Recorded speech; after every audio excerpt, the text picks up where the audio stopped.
Former President Trump taking center stage tonight at the Republican National Convention. Thank you for staying with us for 7 News Detroit at 5. I'm Simon Shaquette. And I'm Glenda Lewis. The country will be watching tonight as Donald Trump formally accepts the party's presidential nomination and makes his first address to the country since that assassination attempt Saturday.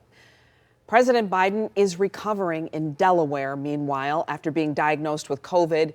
He is off the campaign trail. And there's mounting pressure for the president to reconsider his run for re-election.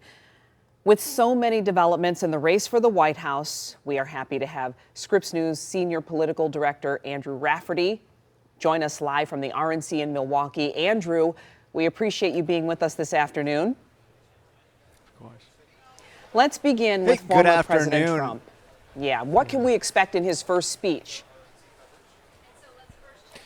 Yeah, well, good afternoon. And unity has been really the word of the week here in Milwaukee as Republicans have descended on the arena where I am right now. We expect that to continue. Of course, as you mentioned, this is his first address, the former president, since that shooting over the weekend. And we expect him not only to address that, but to talk about a call to bring not only Republicans together, but the nation together overall. In terms of actual details of this speech, we don't have a whole lot. I did see Don Jr., who of course has been here this week, asked him what we can expect from his father. He just said, simply stay tuned. It should be noted, though, that in addition to Don Jr. and Eric Trump, we will see former First Lady Melania Trump, Barron Trump expected. Those are two family members we have not seen up until this point. This week. Of course, there is also going to be some celebrities tonight, maybe a little bit more star power than there has been those other nights. They include Hulk Hogan and Detroit native. Kid Rock is going to actually play the intro song to intro Donald Trump tonight. So the Republicans are very hopeful that this will be a culmination of what they feel up until this point has been a very good week for them. Yeah, and we did hear that conversation about speeches changing following that assassination attempt. Yeah. But let's turn to President Biden now. He is off the campaign trail, testing positive for COVID. The president facing even more pressure from top Democrats to step aside in his re-election bid. How's that being received?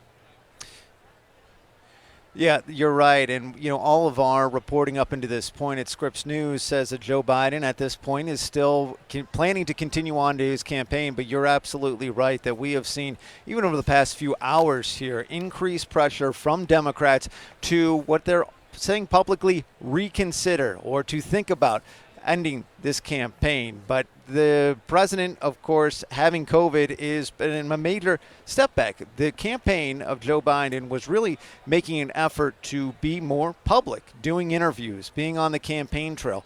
All that has been put aside for now. And on top of that, Democrats have been watching what's happening here in Milwaukee, which for Republicans has been a very successful Republican convention. We have seen these Donald Trump rivals, Nikki Haley, Ron DeSantis, taking the stage, giving their endorsement to the former president. Meanwhile, Democrats seem to be splintering more and more with every waking minute. And so there has been a heightened sense of alarm from Democrats and a heightened sense of pressure on Joe Biden to think about stepping aside, and whether it's Kamala Harris or another Democrat, putting someone else on the top of the Democratic ticket. Well, and in that vein, one prominent Democrat, our Governor Whitmer, making the rounds during a book tour. We've seen her on national media over the last week. Is there talk of her being a viable replacement candidate if, in fact, the president does decide to step aside?